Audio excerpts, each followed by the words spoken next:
Today is Saturday, 10th August, and I return to the discussion of the two conflicts, the conflict in the Middle East and the conflict in Ukraine.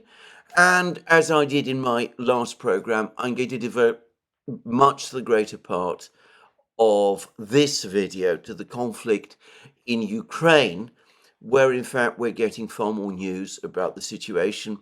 And in fact, it's now becoming possible to arrive, I think, at some preliminary conclusions about the state of the fighting in Kursk region in Russia, and about the overall direction of the war.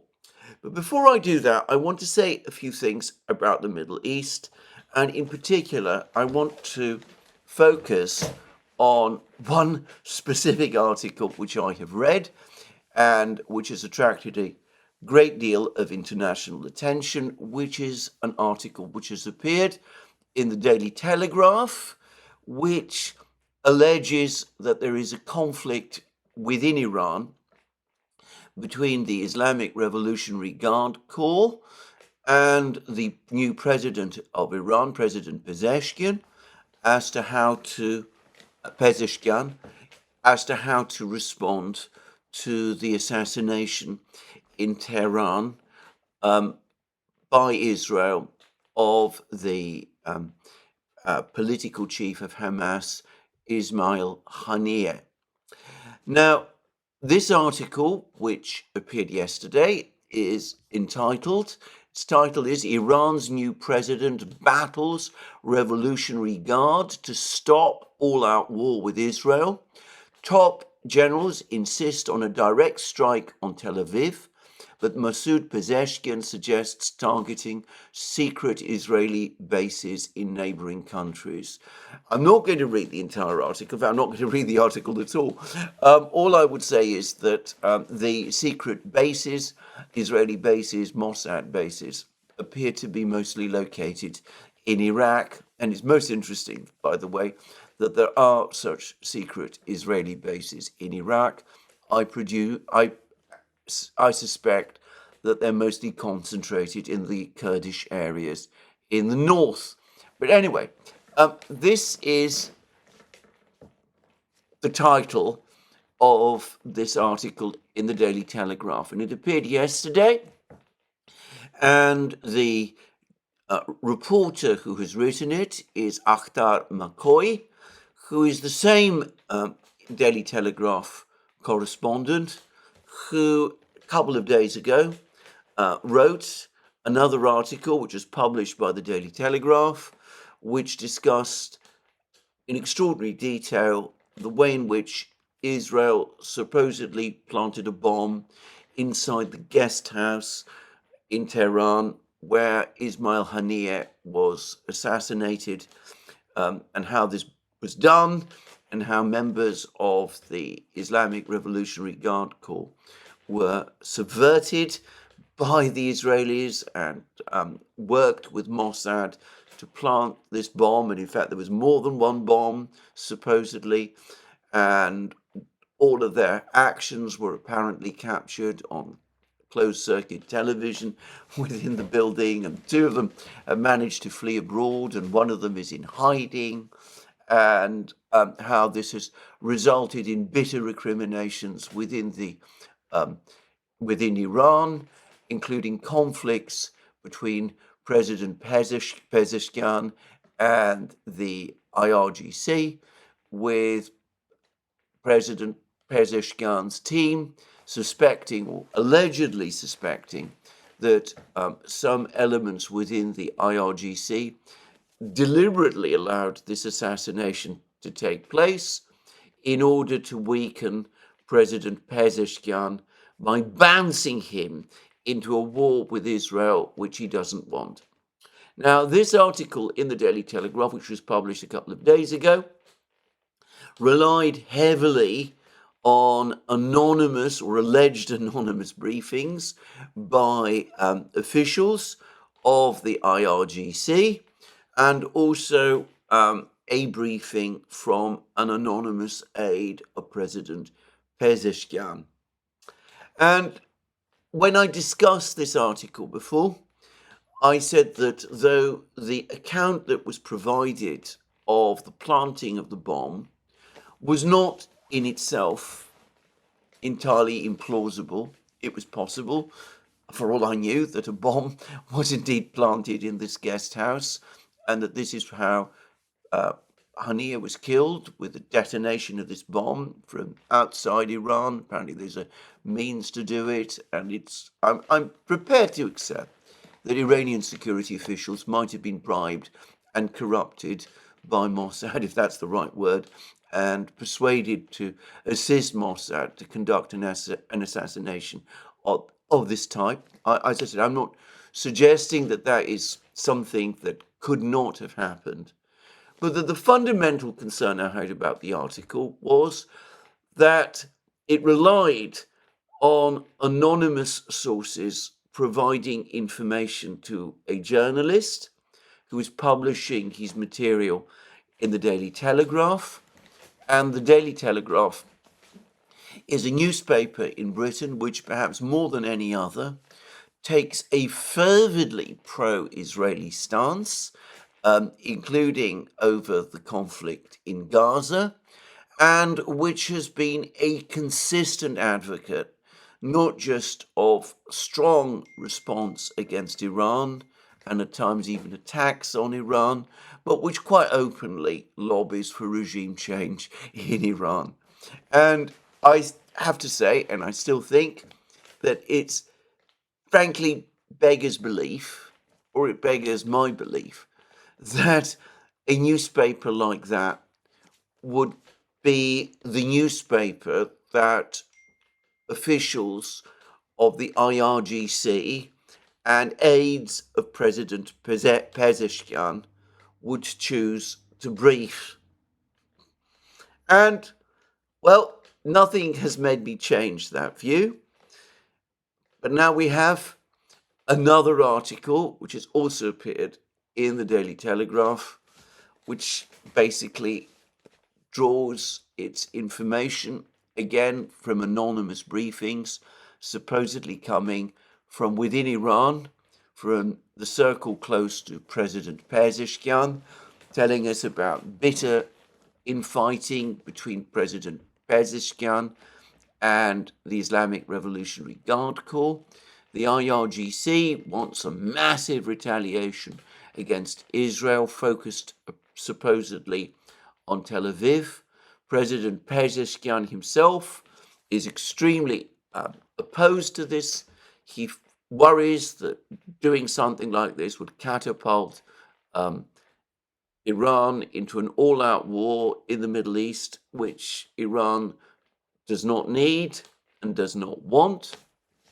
That in the event that Iran were to find itself in such a war, that would destroy the domestic agenda upon the basis of which President Pezeshkian won the recent presidential election in Iran, and President Pezeshkian and his officials, his aides, are supposedly lobbying for a more moderate response, one targeting Israeli facilities and assets outside Israel itself.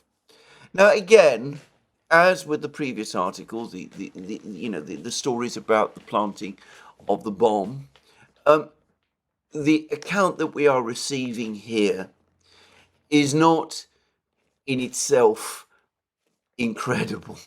I am absolutely willing to accept that there might be differences within the Iranian leadership. I know very little about President Pezeshkian.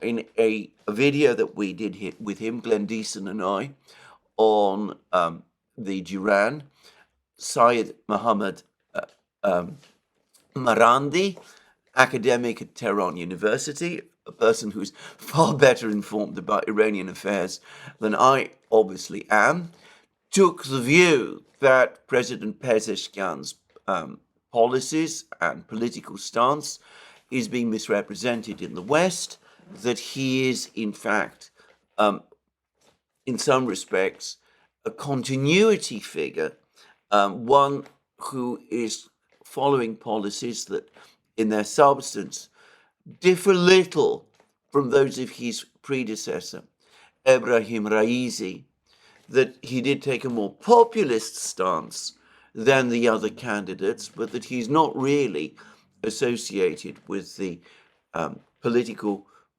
group within Iran, within the Iranian leadership, who the West tends to see as the liberals, that in fact he's a more populist, more radical, more working class, more, if you like, old left type figure than they are.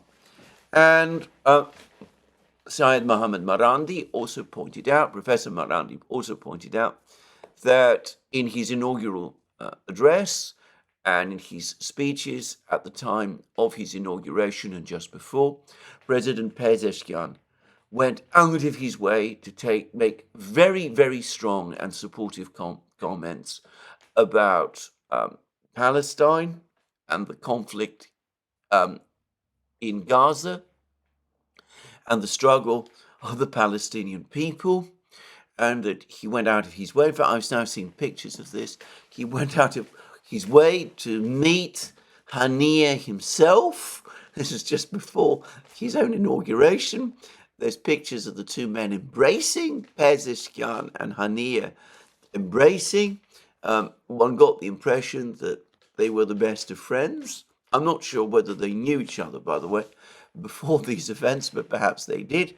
But anyway, there's no sign there in all of these moves and actions and comments that President Pezeshkian made that he fundamentally differs in terms of the foreign policy line that Iran has from his predecessor, Ebrahim Raisi. And as Professor Marandi also pointed out, even Ebrahim Raisi, his predecessor, often represented in the West as a conservative hardliner, spoke at times about the need eventually to restore good relations with the West, but doing so basically on Iranian terms, and that differs little from the things that President Pezeshkian has also said. So, as I said, I don't know very much about President Pezeshkian. I obviously looked over his details, but it's not always possible to get a complete feel of the man. But for the record, I don't see myself this great difference or contrast between President Pezeshkian and other Iranian leaders on foreign policy matters. There are indeed differences on economic questions, but on foreign policy, I don't myself see that there is this great gulf that some people in the West are asserting. But having said that, I can imagine that there are conflicts within the Iranian government, that perhaps President Pezeshkian, who's just come to power, does want a period of calm and stability in Iran in order to move forward with his domestic program. And I can imagine that he is in favor of a more moderate response to the Israeli attack, the Israeli assassination of Haniyeh, than other more hardline figures within the Iranian government are. However, that's as far as it goes. Firstly, I think the story that President Pezeshkian and his aides generally believe that the IRGC intentionally let the guard around Haniyeh down in order to enable the Israelis to assassinate Haniyeh in Tehran on Pezeshkian's inauguration day. I think that is absurd. It would imply a measure of collusion between Mossad and the IRGC to conduct an assassination in Tehran itself of the political chief of Hamas, an organization that the IRGC has cultivated.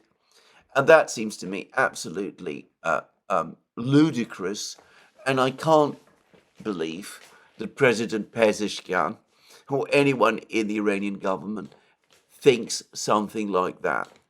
And the fact that these articles in the Daily Telegraph are telling us, spinning this absurd and completely implausible story, to my mind, must cast doubt on them. But going beyond that, my major concern about this this latest Daily Telegraph article, the one about the conflict between Pezeshkian and the IRGC, is it really plausible again that officials, aides of President Pezeshkian, who is, by this account, engaged in some great political battle with the IRGC, which, as is well known, is directly subordinate to the supreme leader of Iran, who is, of course, Ayatollah Khamenei. Is it really plausible that President Pezeshkian's aides would be disclosing the facts about this mighty internal battle to, of all newspapers, the Daily Telegraph, which wants regime change in Iran and which supports Israel? Even if President Pezeshkian generally wants good relations with the West, would his aides not want to keep completely clear of the Daily Telegraph, given that, of course, if it became known in Tehran that they were briefing the Daily Telegraph, it could only cause President Pezeshkian political difficulties and embarrassment. And I have to say, in light of this, and this story, in my opinion, if only for that reason, carries no credibility whatsoever. To me, actually, it looks like a rather crude attempt by someone, and I'm not going to try to guess who, to try to create problems within the Iranian government, to imply that there are these divisions between President Pezeshkian and the IRGC, or perhaps to widen those divisions if they actually exist, and to do so, in addition, by spreading stories that officials, first of the IRGC and then aides of President Pezeshkian, are providing what must be very secret information to the Daily Telegraph, which, because of its stance, is, from an Iranian point of view, a newspaper aligned with the enemy. So this is what this story looks like to me. As I said, maybe there are disagreements and conflicts within Tehran. In fact, I think it's most likely the case that there are. I doubt that they are anywhere near as intense or as fierce as this article implies. And having said that, if there are these conflicts, I don't think we're getting a reliable report about them from this article in the Daily Telegraph. Anyway, I apologize for spending time about this. All I would say is that I'm getting lots of emails about this article in the Daily Telegraph, so I think it's only worthwhile if I set out my views. There are reliable stories that appear from time to time, but in order to understand what is going on in Iran, I think the best place to go to is the Iranian media itself, and listening to people like Professor Marandi. Iran is not a monolithic dictatorship or anything like that. On the contrary, it is a highly disputatious society in which the various parties to the political system play out their arguments very much in public in the Iranian media. So one doesn't need secret sources and all of that kind of thing to work out with a fair amount of detail what is going on. I remain of the view that more likely than not, we are going to see a major attack by Iran on Israel. As I said, all of the media in Iran that I'm aware of appears to be united in that expectation. The fact that the attack has not happened yet merely means that the Iranians are biding their time as they complete their preparations, both offensive and defensive. If it's true that they're getting all this advanced technology from the Russians, and at the same time, they're of course engaging their Western adversaries in a war of nerves, something that they are known to be extremely skilled at, and their adversaries are responding by engaging in a little bit of misinformation and propaganda of their own, perhaps trying to create trouble in Tehran. And that is what I suspect these articles in the Daily Telegraph ultimately are all about. Now, let me stress again, these are my views, these are my opinions. It may be that Mr. Akhtar McCoy is indeed being briefed by senior Iranian officials in exactly the way these articles say. I think it more likely that the people who are briefing him are not Iranian officials, or at least not quite as well-connected people as he imagines, and that he's being misled about who they are. But anyway, it may be, as I said, that I'm wrong, and that these articles should be accepted at face value. But straightforwardly, I don't, and I've gone to some trouble to explain why. Now, since I'm on the topic of Iran and the conflict with Israel, I would just there's one other shorter article that I want to discuss. It's an interesting article, and it's been written by Michael Oren, who is a former Israeli ambassador to Washington, so well-connected Israeli. And it's appeared in the Times of Israel, and its title is Washington's Wavering Support for Israel. And the article contrasts the blank check that Israel was given by the Biden administration back in October, the way in which the Biden administration appeared to give Israel all the things that it wanted. To read the exact words, in the immediate aftermath of the Hamas attack, President Biden and Secretary Antony Blinken offered Israel immediate and unlimited support to fulfill its twin goals of rescuing the hostages and destroying Hamas. Although both stressed the need for the IDF to act in accordance with international law and minimize civilian casualties, neither Biden nor Blinken suggested that US backing for Israel would be conditioned on the humanitarian situation in Gaza or the number of Palestinians killed. Biden, in fact, dismissed Hamas's casualty figures as exaggerated and stressed the difficulties Israel faced in fighting an enemy hiding behind its own civilians.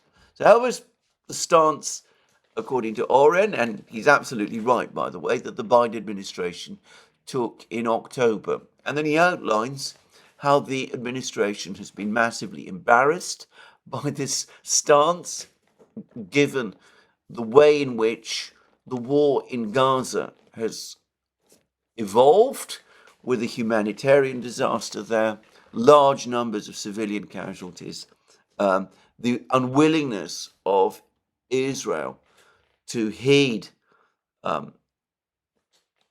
calls from the international community to show restraint, and the sporadic pressure that's been coming from the administration upon Israel to agree to a ceasefire.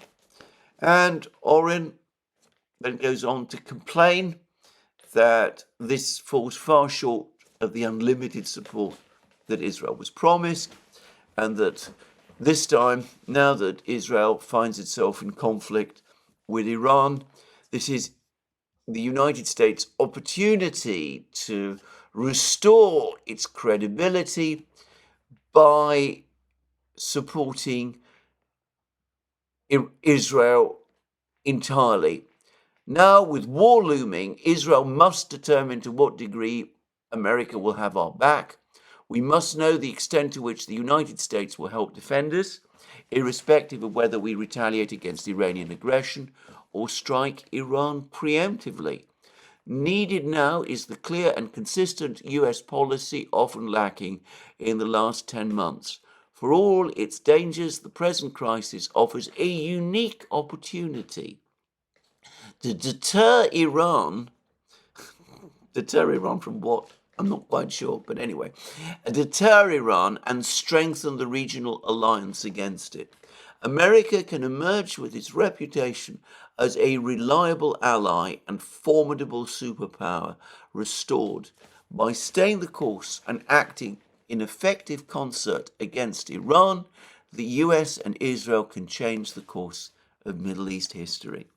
Now, that article suggests to me, and it comes from a very well-connected Israeli official, that the Israelis, or at least or former official, that the Israelis or the Israeli leadership are absolutely determined on war with Iran.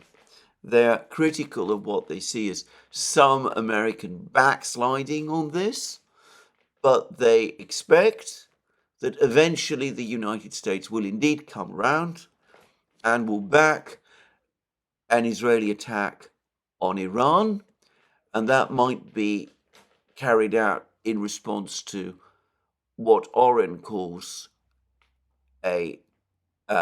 Iranian aggression. In other words, an Iranian strike against Israel in response to the Haniyeh assassination, or a preemptive strike by Israel against Iran. So, just to say, if President Pezeshkian really thinks that moderating Iran's response to what the Israelis have done by attacking targets outside Iraq is really going to diffuse the situation, which, as I said, he might think, but I've no concrete evidence that he does. Well, based on the Oren article, he's living in a world of illusions, because it's quite clear that Ambassador Oren, at least, and I suspect he speaks now for the Israeli government, Ambassador Oren wants a war with Iran. And he's telling the Americans, look, back us in this war. This is our opportunity to deter Iran and strengthen the regional alliance against it and reestablish your reputation, America's reputation, as a formidable superpower. This is the moment to attack Iran. That is what Oren is saying, and I'm fairly sure that this is what Israeli officials are telling their American counterparts constantly and all the time, and what I suspect is also being communicated by Israel to its many friends in Washington. So war is coming one way or the other, even if the Iranians again pull their punches. Sooner or later, one way or the other, the Israelis will attack Iran, and they expect and demand that the Americans are behind them. And if the Americans are not, and that creates a crisis in Israeli-American relations. Well, it's clear that Israel, based on this Oren article, has no plan B, because they don't really, I think, believe that they need one. Anyway, there we are. Let's move on. Let's discuss the situation in Ukraine. And I'm going to, or rather, in the conflict in Ukraine, which is, of course, now spread to the Kursk region of pre-2014 Russia, to be very precise about this. Anyway, I'm going to now express my view. It is only a view. You can agree with it or not, as you choose.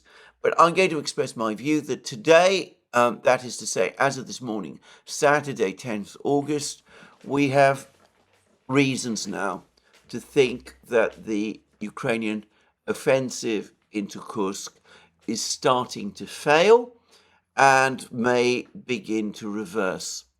Now, the Ukrainians have never set out clear objectives as to what this operation is about. But we've had an article in the Financial Times in which a former Ukrainian defense minister, Andrei Zagorodnyuk, has provided an explanation which to some extent mirrors some of the things that Zelensky's aide, Mikhailo Podolyak, said. And anyway, this is how Zagorodnyak explains the intentions behind this operation. He says this: Andrei Zagorodnyuk, a former Ukrainian defense minister who advises the government, told the Financial Times that Kiev had planned the operation long in advance. Well, that, I think, is clear. Zagorodnyuk said its aims included diverting Russian troops fighting elsewhere in Ukraine. As we will see shortly, there is absolutely no evidence that that has happened.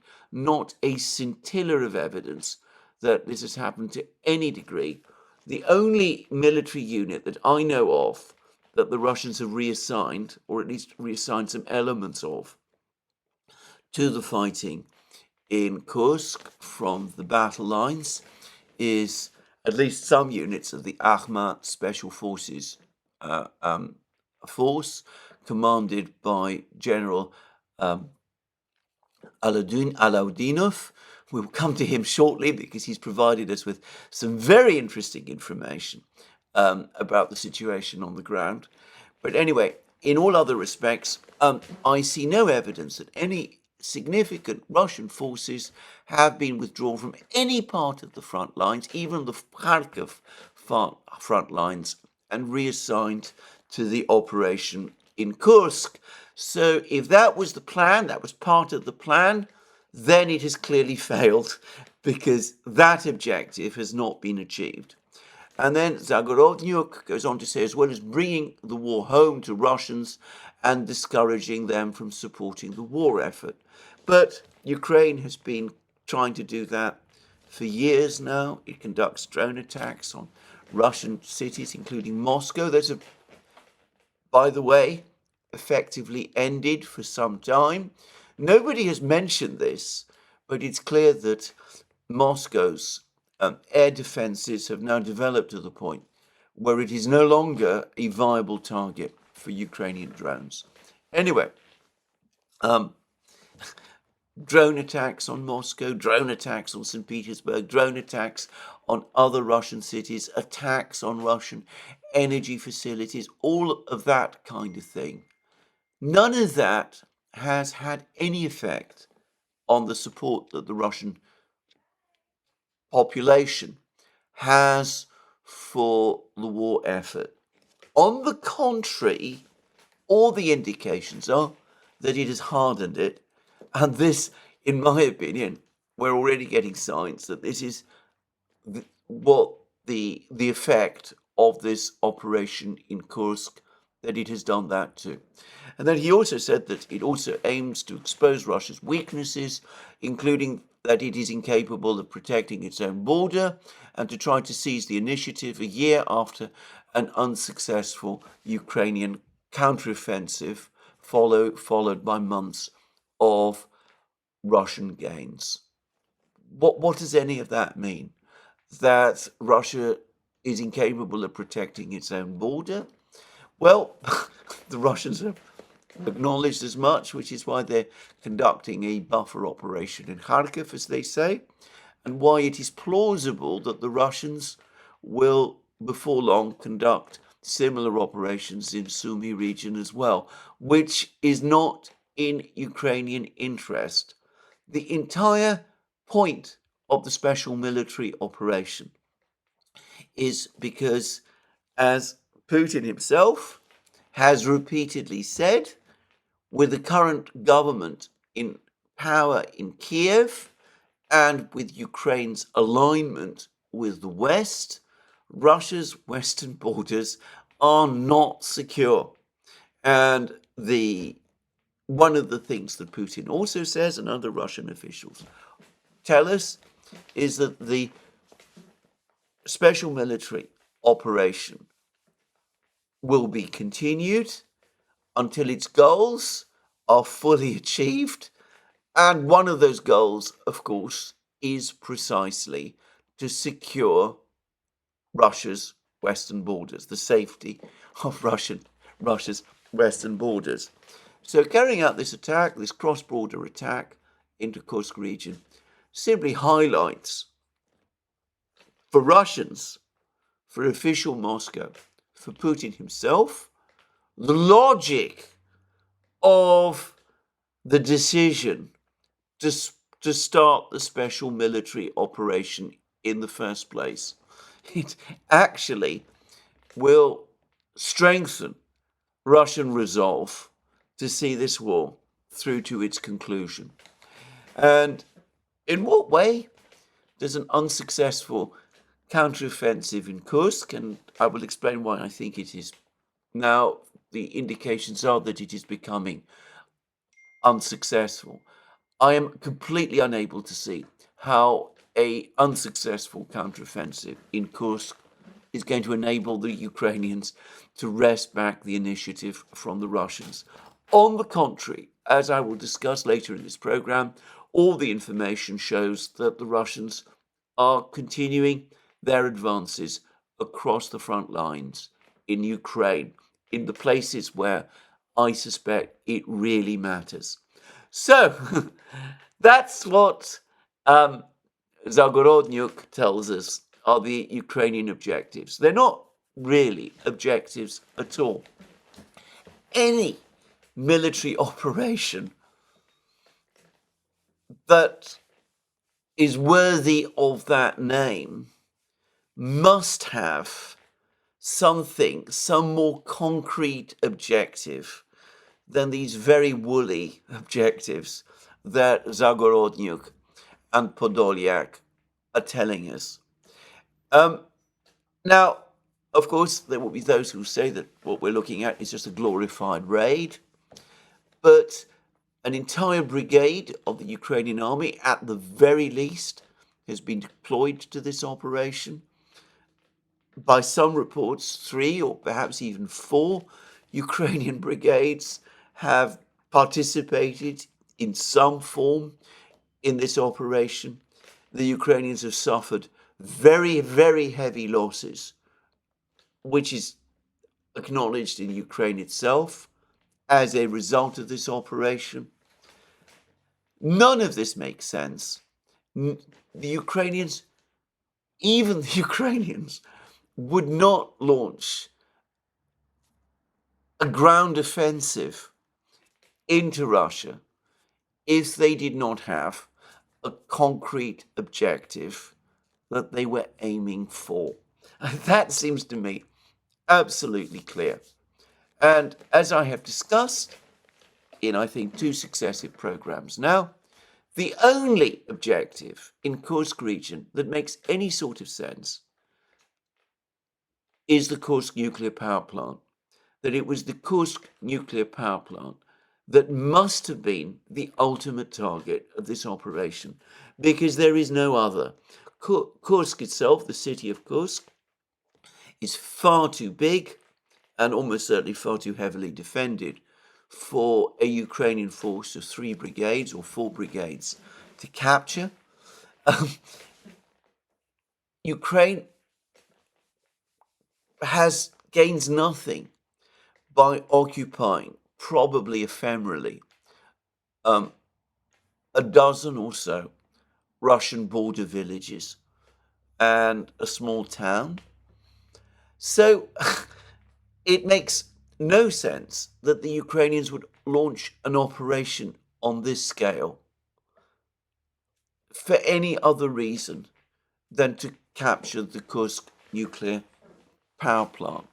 There's some who say that this is merely a media operation, that it's nothing more than that. And of course, media and propaganda have a lot to do with it. But again, that objective, it seems to me, is so wholly out of proportion to the forces committed that it cannot just have been a media operation. An offensive, as I said, needs an objective, and the only objective that makes sense in this area, in this territory, was the Kursk nuclear power plant and whatever military and scientific facilities still exist in the neighboring town of Kurchatov. Now, on this channel and in a program that Alex Christoforou and I did on the Duran yesterday, we made the point that this objective, the capture, the seizure of the nuclear power plant, would only have been possible if it was done quickly. And this explains the frenetic nature of the Ukrainian advance and the attempts by the Ukrainians to capture various villages and to move quickly deep inside Russia. It's not to capture large areas of Russian territory, which Ukraine cannot hope to defend. It is to get as close as possible to the nuclear power plant. And the Ukrainians didn't achieve that. And that is why it's now clear that the operation is starting to go into reverse, because, as is now clear, the nuclear power plant is out of reach. Now, the Russians themselves believe that the nuclear power plant was the objective. The Kursk nuclear power plant was the objective. They haven't said as much yet, but they've taken various steps which point in that direction. The first is that Rosatom, the Russian agency that operates Russia's entire nuclear industry, has confirmed that it has evacuated some of its personnel from the immediate vicinity of the Kursk nuclear power plant. The power plant itself remains in safe operation. So that's what Rosatom said. The IAEA and its head, Mr. Grossi, have made repeated statements saying that both sides should be careful to ensure the integrity and safety of the power plant. And I can only assume that he's saying that because he's been briefed by the Russians that they believe that the power plant was the Ukrainian objective. The Russian media, including the Russian news agency TASS, which is the official state news agency of Russia, has gone out of its way to highlight and give emphasis to Grossi's and the IAEA's statements. And yesterday, we had a meeting in Moscow of Russia's Security Council. The meeting was to discuss terrorism. That is what the Kremlin's website tells us. The main report was apparently delivered by the director of the FSB, Russia's internal security agency, counterespionage and internal security agency, which is also responsible for the control of Russia's borders, and which I believe still operates Russia's border troops. Anyway, the main report was provided by Bortnikov, and directly after the meeting of Russia's Security Council, the Russian authorities announced the establishment of some kind of an anti-terrorist operation in Kursk region and in neighboring Belgorod and Bryansk regions. Now, the actions that the Ukrainians have taken in Kursk region, some of them, there have been reports of Ukrainian soldiers shooting at Russian civilians. In fact, there's film which appears to show precisely that. Some of this would indeed be war crimes. As I say, I'm not going to discuss these incidents in any detail in this program, but film like that does exist. But what would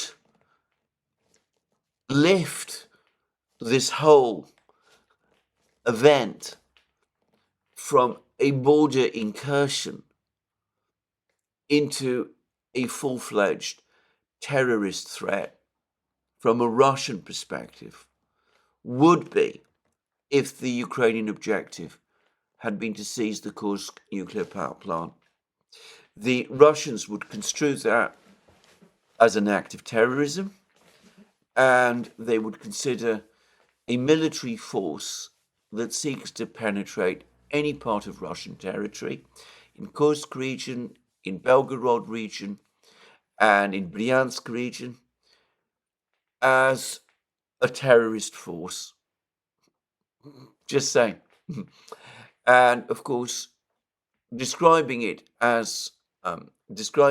in that way, as the Russian authorities have been careful to point out, now gives the Russian authorities in these border regions much wider latitude to take various steps to protect Russian citizens and Russian facilities from the dangers represented by what the Russians construe to be a terrorist force.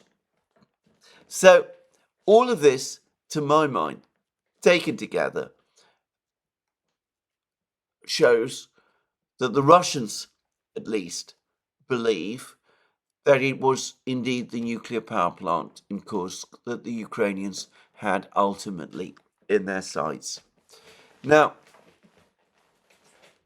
if, and by the way, at some point, once the situation has been brought fully under control, and once the Russian authorities decide what they're going to do, once the Ukrainians have been driven out, we're probably, by the way, going to get a detailed report, published report. It'll probably take the form of some Russian official, maybe Bortnikov or Shoigu or Belousov or Gerasimov, coming before Putin, televised in the Kremlin, giving a detailed report of the entire conflict, the fighting in Kursk region, and how it worked out. I expect that at that point, the Russians will finally confirm that they believe that the Ukrainian objective was indeed to capture the nuclear power plant. And I'm going to say also that at that meeting, or perhaps directly after it, Putin himself and his officials will then decide on further measures to secure Russian borders from what they will say is a terrorist threat, And I anticipate, as I've already discussed in previous programs, that that will take the form of some kind of Russian operation in Sumy region to establish what the Russians will call a buffer zone next to their own territory to prevent Ukrainian incursions into their own territory. I'm going to discuss all of that and what the real purpose of a Russian advance into Sumy actually is, if and when that eventuality happens, as by the way I predict it will. But anyway, let's look at the events and how they played out on the battlefronts. We now, I think, are in a position to get a clear understanding of the Ukrainian military operation and to get some sense of why it failed to achieve what I am sure was its objective, which was to reach the nuclear power plant. Now, the best way to do that is to look at a map, and there's a number of people have complained to me I'm not able, unfortunately, to publish maps on these programs, and it can be somewhat confusing. But suffice to say that there is a main road from Suja. It is the R200 road, which, by the way, starts in Ukraine. We're talking about a Soviet-era road. Anyway, there is a main road that passes through Suja, which is this border town about which we've been hearing so much. And this road, the R200 road, if you follow it all the way, you eventually reach a village called Lyubimovka. And if you then advance north from this village, Lyubimovka, you arrive in Kurchatov, the town where the Kursk nuclear power plant is located. And just beyond the nuclear power plant, following the same road, you eventually arrive at the regional capital, which is, of course, Kursk itself. Now, I think the original Ukrainian objective was to send a force up this road all the way to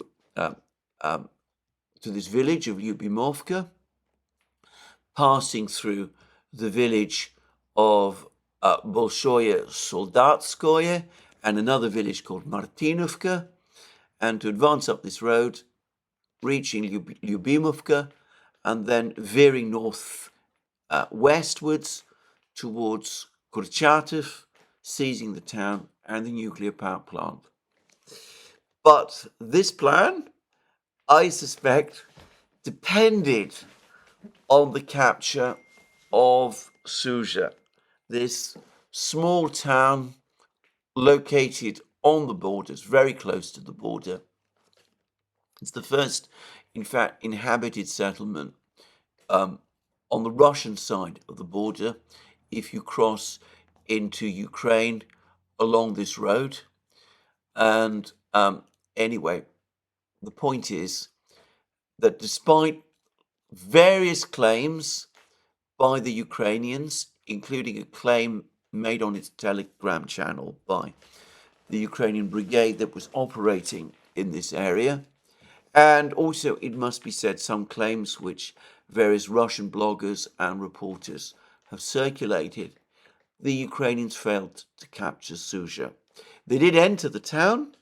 They did occupy some parts of it. They've just published a photograph of some of their soldiers in the Gazprom regional office. There is an important gas pipeline facility located just to the west of Suja. This Gazprom office, by the way, is located on the western outskirts of Suja. The Ukrainians did manage to enter Suja, but despite all the various claims that they'd captured this town, it's now, I think, increasingly clear that they didn't. General Alaudinov has said as much. Group of Forces North yesterday published a specific refutation saying that the reports that Suja had been captured by the Ukrainians were untrue. And the mayor of Sudzha himself has also said the same. And I think that the cumulative evidence that the Russians have always retained control, not just of Sudzha, but of most of Sudzha, I think now is just too strong to be questioned. Now, what did happen is that the Ukrainians, in their efforts to try to capture Sudzha, do seem to have attempted to encircle this town. It's relatively small, and they attacked and apparently may have captured, probably did capture, a village called Kazachia Lokhnya, which is immediately to the north of Sudzha. And also they seem to have attacked the village of Martinovka, which is located along the road from Sudzha to Kursk, the same road that the Ukrainians would have probably wanted to follow on their way to Kurchatov. But of course, if the Ukrainians were to move in force, armored vehicles and all of that along the road quickly, presumably at night, by the way, they would have needed to transit through Sudzha itself. Moving armored vehicles along fields and things like that, well, it's possible, but it can't be done quickly enough, and it doesn't provide sufficient time to do that in order to capture the nuclear power plant before the Russians take steps to secure it. And anyway, suffice to say, what appears to have happened is that instead of capturing Sudzha quickly, probably on the first few hours after the attack began, the Ukrainians were unable to capture Sudzha. And it looks as if they've got bogged down in fighting in places like Kazachaya, Lokhnya, and Martinovka. And General Alaudinov has now made comments saying that the Russians are now in full control of Martinovka. In other words, Russian forces have been moving south from Kursk along this road. They've now reached Martinovka. This is a Russian relieving force with Martinovka now securely under Russian control. It is no longer the case that the Russian defenders of Sudzha are encircled in any way. Now, there's been claims issued that because the Ukrainians have been circulating stories amongst Russian civilians in Kursk that they should evacuate immediately, that large numbers of refugees have been pouring out of Sudzha, trying to travel north up this same road, obstructing the movements of Russian forces as they advance towards the relief of Sudzha. I've seen absolutely no evidence of that whatsoever. I've not seen a single film or picture that shows huge numbers of people trying to flee north from Sudzha along this road in a way that obstructs Russian troop movements southwards towards Sudzha itself.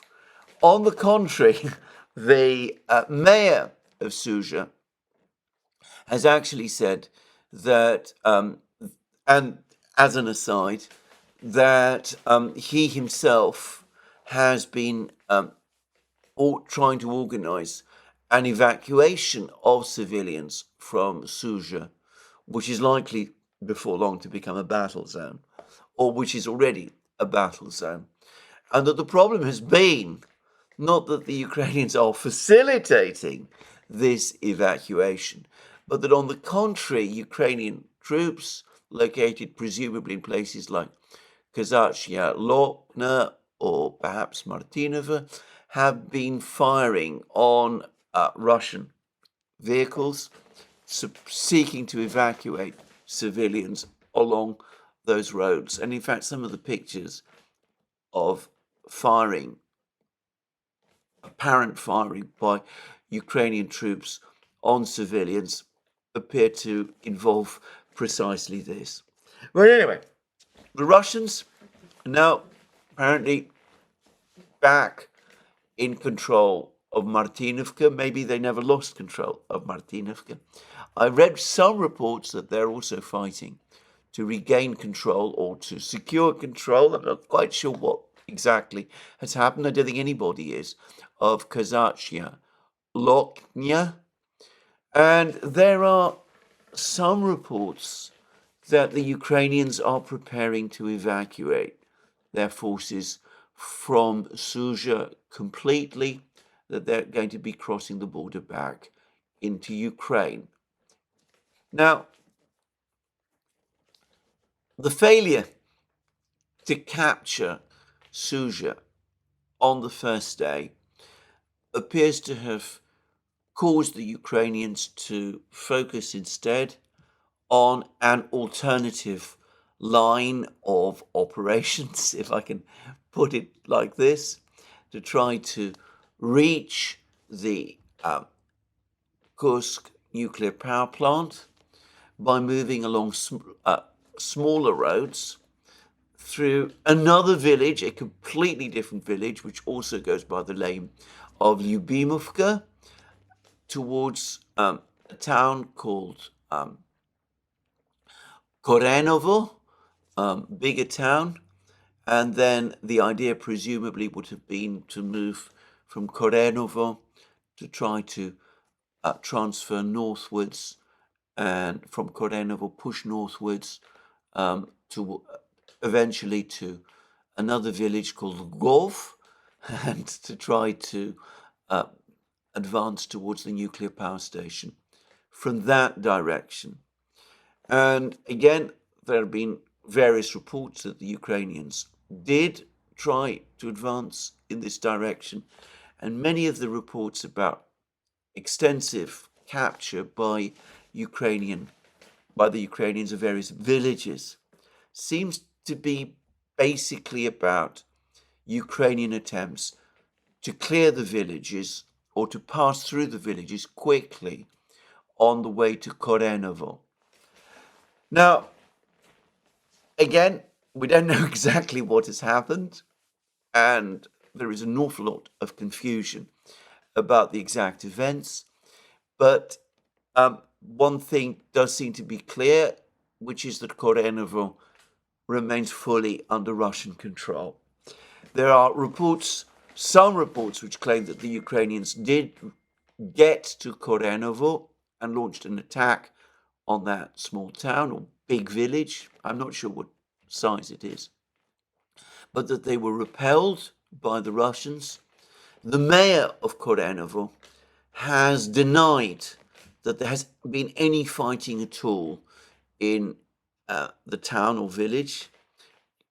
He says that some fighting has taken place nearby, but he talks about the village continuing to be fully under Russian control. So this northern advance, this advance northwestwards to try an alternative route to reach the nuclear power plant, appears to have also been blocked and to have been unsuccessful. Now, as I said, partly because there are two villages of Lyubimovka, one near the power plant, near Kurchatov, one much closer to the border, and because there's been fighting in the one that was much closer to the border, but because it's been misunderstood as being the one closer to the nuclear power plant, this has led to some theories that the Ukrainians are closer to the nuclear power plant than they actually are. There are other reports which say that the Ukrainians also advanced up another road. As I said, all of this largely explicable because of the failure to capture Suja, that they tried to push up another road and reached yet another village called Kromskie Biki. Again, there are claims that this particular village, which is located much closer to the nuclear power plant and to the Gulf itself, has been captured by the Ukrainians. Again, I've not seen any confirmation of that. It could be that Ukrainian reconnaissance troops did arrive there, but it looks unlikely that they were able to establish control. One way or the other, it looks as if all of the attempts to advance on the nuclear power plant from various directions have been unsuccessful. So, what is going to happen now? The Russians are in secure control, or so it seems to me, of the nuclear power plant. They would not be sending forces towards Suja if they had not already secured the immediate territory near the nuclear power plant. As I discussed yesterday, that must have been the initial Russian priority. So we're now hearing of very large units of the Russian military moving to this area. There are reports, well, the Russian Defense Ministry has spoken about tank units being deployed to hunt down Ukrainian reconnaissance groups. In fact, the Russian Defense Ministry has now published another report about the fighting, and this came out early this morning. It says that the armed forces of the Russian Federation continue to repel the Ukrainian attempt to invade the territory of the Russian Federation. Over the last 24 hours, active actions of a group of forces north, together with Allied reserves, army, aviation, and artillery strikes, thwarted the attempts of the enemy's mobile units to get to the depth of Russian territory near Ivashkovskoye, Malaya Lochnia, and Olgovka. Olgovka is close to Korenevo. Looks as if this was as far as the Ukrainians got. And of course, Malaya Lochnia is, as I said, the place which the Russians also seem to have been in the process. It seemed to be in the process of recapturing, which is close to Suja. And then we go on to read that fire damage was inflicted on Ukrainian manpower and hardware near Nikolaevo, Darino, Gusevo, Lyubimovka, and I've just explained which Lyubimovka this actually is, Zeleny Shliak, and Sverdlikovo. Aviation and missile troops delivered strikes at the enemy's reserves on the territory of Sumy region. Up to 15 Ukrainian troops were eliminated as a result of a strike by a missile equipped with a thermobaric warhead at a temporary deployment of foreign mercenaries on the southern outskirts of Suja. Over the past 24 hours, Ukrainian losses have amounted to 175 Ukrainian troops, 36 units of hardware, including 10 tanks, 3 armoured personnel carriers, 2 infantry fighting vehicles, 12 armoured fighting vehicles, 1 motor vehicle, 3 field artillery guns, and 1 BM-21 Grad multiple launch rocket system. Since the beginning of hostilities in Kursk region, the Ukrainian losses have amounted to up to 1,120 troops, 140 units of hardware, 22 tanks, 20 armoured personnel carriers, 8 infantry fighting vehicles, 88 armoured fighting vehicles, 13 motor vehicles, 2 Buk M1 self-propelled SAM systems, 1 BM-21 multiple launch rocket system, and 6 field artillery guns. The operation to neutralize the Ukrainian units is in progress. So that's the last report that the Russian Defense Ministry have provided, and as we can see, it roughly tallies with the information that I've just given. That the Ukrainians tried 2 attempts to reach the nuclear power plant through 2 different directions, and for the moment at least, both of these have been stopped. Now, it is possible that the Ukrainians have some more tricks up their sleeves. There's been talk that there are other Ukrainian forces concentrated in other areas of Sumy region, also in a position to cross the border and to start new operations elsewhere. It's possible. It's also possible that the Ukrainians intend to advance their forces, further forces, to try to reinforce their units in Kursk region. Zelensky had a meeting with his top military chiefs, General Syrskyi and the others, at military headquarters in Kiev, presumably. By the way, there is a report floating around that the Russians killed 4 Ukrainian generals on a missile strike on an important command post in Kharkiv, and that one of those officers was none other than General Gnatov, who has been recently appointed to replace General Sordor as the overall battlefield commander of the Ukrainian forces.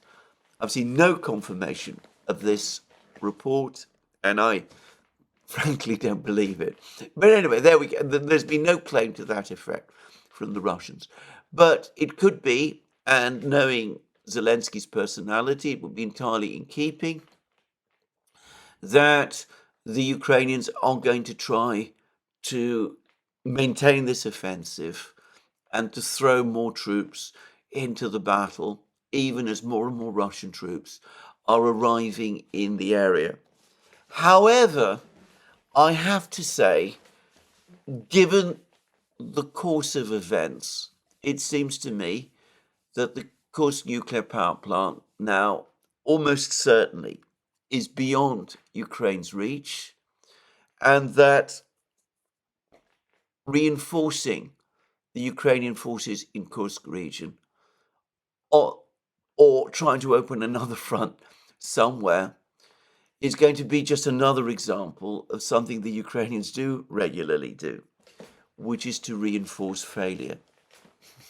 Just saying. So I'm, not saying that this battle is over yet. And as I said, it's possible that the Ukrainians do have some other tricks up their sleeve.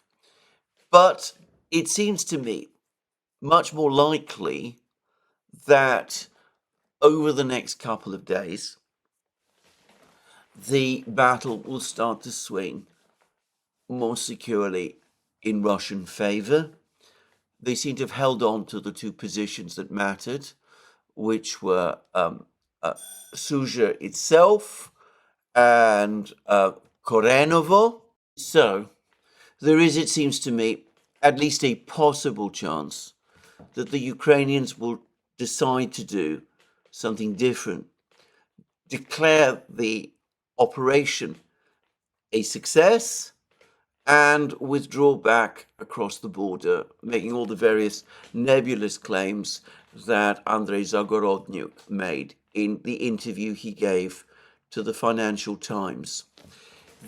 In fact, that very same interview might actually provide a hint at this, because he seems to be preparing for the fact that the Ukrainians might indeed be contemplating withdrawing from Kursk region. He says, and this is again from the article, the Financial Times article, the interview with the Financial Times, Zagorodnyuk said the aim was not to capture and hold Russian territory for long. We don't need Russian land. We want them to fail on ours, which sort of suggests that he at least thinks that this operation, which has been very costly in men and machines, over 1,000 men killed and wounded in fighting that's gone on for just 3 days, together with the loss of 22 tanks. This is, of course, all according to the Russians. An operation that has failed, as I said, in its primary objective. He perhaps thinks that the time has come to call it off and to pull back, but we can never be confident that that is the thinking that the trinity of Budanov, Zelensky, and Syrskyi will agree with him. Anyway, we'll see what the Ukrainians do, and we'll see how it plays out, but I think I've explained my own take on the situation, which is a difficult one to work out because, as I said, it is extremely complex and very fluid. Anyway, let's move on because whereas yesterday I was saying that there's been a dearth of information from the battlefronts, it's clear now that the Ukrainian authorities have once again given permission to their various bloggers and mapping projects to talk about the situation earlier in Ukraine, elsewhere in Ukraine, which suggests to me, by the way, that the Ukrainian authorities have come to understand that the operation in Kursk has not succeeded and needs to be called off. So let's go through fairly quickly the various actually very important developments that have been taking place across what one might call the main battle line, the battle line in Donbass. And I want to repeat again that there is no evidence that the Russians have redeployed their forces from any part of the Donbass front lines, or that they have slackened in the continued pressure that they're exerting on the Ukrainians. The most important news is coming from the area near Pokrovsk. There is now apparently confirmation from the Ukrainians themselves that the Russians have entered the village of Grodivka on the main road from the village of Progress, which the Russians captured some weeks ago. The main road from Progress to Pokrovsk itself. The Russians have now entered Grodivka. Fighting is apparently going on inside the village. It's likely that the Russians will capture the village soon. The Ukrainians have published film of Ukrainian drones attacking Russian infantry in the village of Ivanivka, which appears to confirm that this particular village north of this same road has now been captured by the Russians. The village of Veselia, immediately south to the road, has also apparently been captured by the Russians. The Russians, in other words, are very close to Pokrovsk itself. If Grovdika falls, then the Russians will be able to advance and reach the outlying defenses of the main metropolitan area of Pokrovsk itself. And of course, they will have Pokrovsk within easy artillery range. And the Russians, as I said, have been clearing the various villages immediately to the east of Pokrovsk. The latest reports suggest that the Russians are now proceeding to attack another village called Sviridonovka, which lies again just south of the road from Pokrovsk to Konstantinovka and Chasov Yar. And I suspect that once the Russians do reach and capture Grodivka, they will then move on finally to complete the capture, the storming of Vozdvizhenka. They will then cut the road itself, and they will be able to move their forces along the road towards Pokrovsk itself, enabling the Russians to attack Pokrovsk from two directions. The battle for Pokrovsk is likely to be fairly intense. It's probably going to be prolonged over several weeks, but with the Ukrainians having, in my opinion, pointlessly, recklessly redeployed their reserves to Kursk region in Russia, rather than defend the place that really mattered, which was Pokrovsk itself, it may be that the battle for Pokrovsk will not take as long as it might have done had the Ukrainians instead deployed those forces that they sent into Kursk to defend Pokrovsk, which looks like a key position in the entire Donbass. And there are also reports that the Russians have made further progress in the Toretsk area, that they managed to capture more territory to the east and west of the village of New York, and it looks as if they are on the brink of attacking and perhaps capturing the village that lies between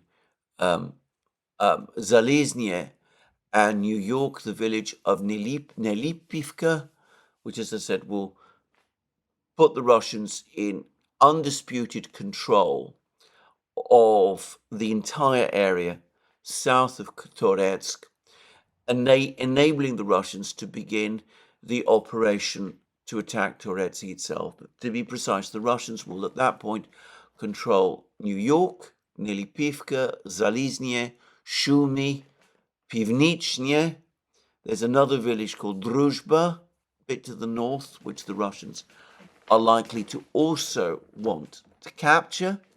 They're moving apparently gradually to capture the various villages to the west of the H20 highway, which will enable them, once they've captured all of these villages and moved up the highway, to attack the Ukrainian grouping in Toretsk from the rear, and with the Russians also in secure control of places like Kurdyumovka, Klashayevka, Andreevka, south of Bakhmut, and also advancing apparently in Chasiv Yar. Well, if you look at a map, you can see that Konstantinovka, village immediately to the south of Kramatorsk, now looks like it's being threatened to be taken in a pincer. The Russians can move on Konstantinovka, will soon be able to move on Konstantinovka from multiple directions, with Pokrovsk also lost.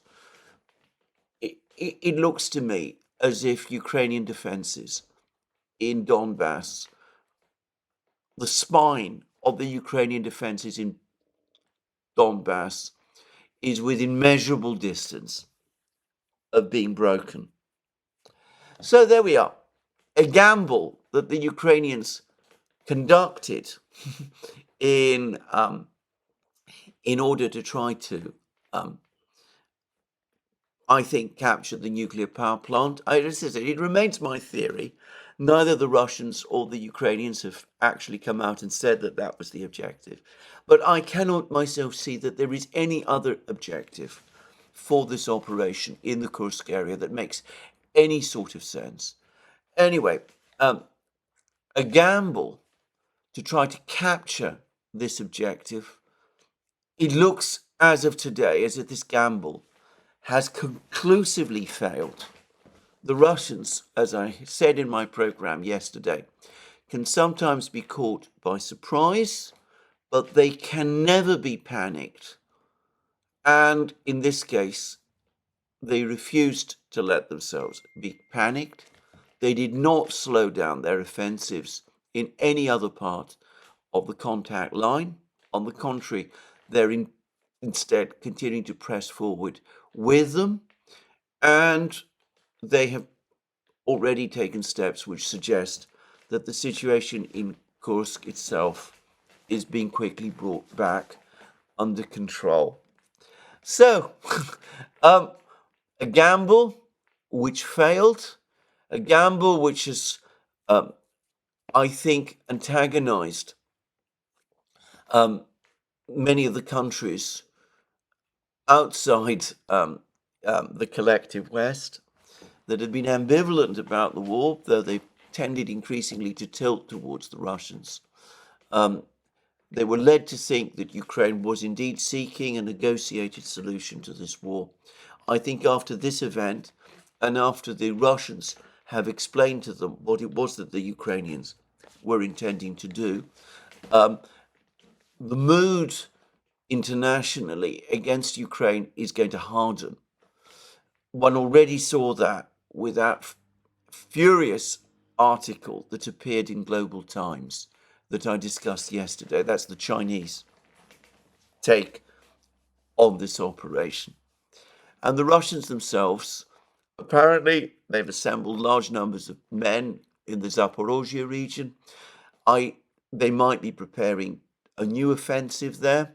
I suspect that they will wait before they launch that offensive for the fall of Vuhledar, which looks like it's now very much on the horizon. Anyway, there might be a Russian advance there. And of course, there's also the possibility now, the very real prospect, in fact, of a further Russian advance into Sumy region and perhaps towards the city, the city of Sumy, which is located closer to the border, on the Ukrainian side of the border, than Kursk itself is, just saying. But anyway, there could be an advance by the Russians into Sumy region and perhaps towards the town of Chernigov, closer to Kiev itself. And by the way, just to finish this summary of events on the battlefronts, Group of Forces North are now officially saying that the area of the high-rise buildings, the Citadel area in Volchansk, is about to fall, that the Russians are on the brink of capturing the remaining buildings there. It's widely acknowledged that if this area falls, the Russians will be able, without much further difficulty, to consolidate control of all of first northern and then eventually all of Volchansk. Group of Forces North did not redeploy any of its forces to Kursk region. The pressure on Volchansk was maintained without any slackening, or so it seems. And, well, the war continues as it has, but it looks to me as if through these incredibly reckless gamble that they have taken, the Ukrainians have lost a further opportunity that appeared to be opening over the last few weeks to begin negotiations. And that brings us closer, or so it seems to me, to the point where the Russians conclude, finally, that there is no point in contemplating negotiations. The only acceptable outcome is an advance on Kiev itself and the ending, at any rate, of the current government of Ukraine. Well, this is where I finish my program today. More from me soon. Let me remind you again that you can find all our programs on our various platforms, Locals, Rumble, and X. You can support our work via Patreon and subscribe. Star links under this video. Don't forget to check out our shop. You can find all kinds of things there: magic mugs, hats, hoodies, t-shirts, sweatshirts, all those great things. And last but not least, if you've liked this video, please remember to tick the like button and to check your subscription to this channel. Thank you again. More from me soon. Have a very good day.